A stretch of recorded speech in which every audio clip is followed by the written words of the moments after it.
मैं एक ऐसे सरकारी स्कूल का तीसरी जमात का टीचर हूँ जो शहर से दूर एक पसमानदा गांव में वाक़ है। स्कूल शुरू हुए अभी चंद ही दिन हुए थे कि क्लास में पढ़ने वाले तमाम ही बच्चे इंतहाई गरीब घरानों से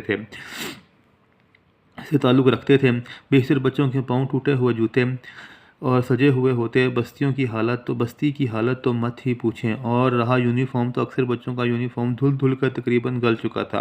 स्कूल की इमारत निहायत खस्ता और टूटी फूटी थी। स्कूल से कुछ फासले पर अफजल भाई की स्टेशनरी की दुकान थी, जहाँ किताबें कापियों के अलावा बच्चों को खाने पीने की चीज़ें भी दस्तयाब थीं।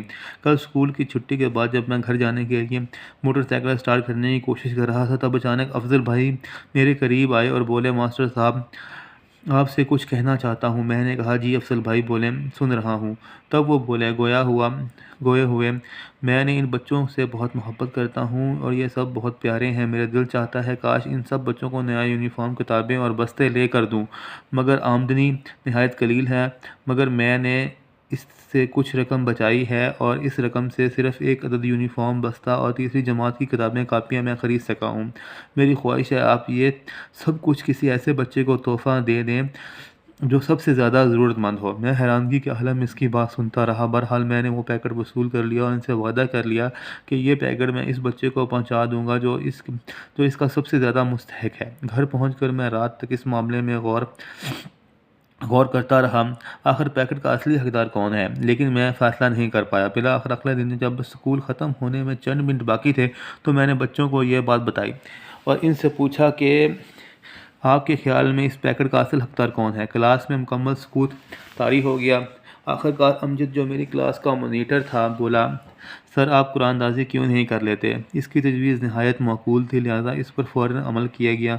यूँ सब बच्चे अपना अपना नाम पर्ची पर लिख कर लाए और वो पर्ची मैंने बंद करके अच्छी तरह हला कर रख दी। फिर क्लास के सबसे छोटे बच्चे को अपने पास बुलाया और इसे एक पर्ची उठाने का कहा।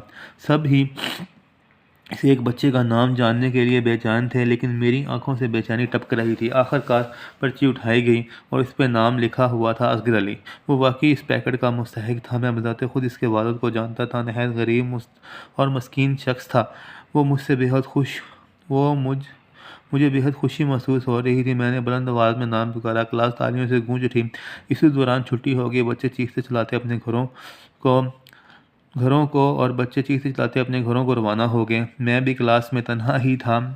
फिर मेरे सामने पर्चियों का ढेर पड़ा था। दफ्तर मेरे दिल में ख्याल आया कि अगर मेरे पास 2 पैकेट होते तो दूसरा पैकेट किस बच्चे को मिलता। मैंने झिझकते हुए एक पर्ची उठाई, लेकिन मैं हैरत ज़दा रह गया। इस पर्ची पर भी असगर अली का नाम तहरीर था।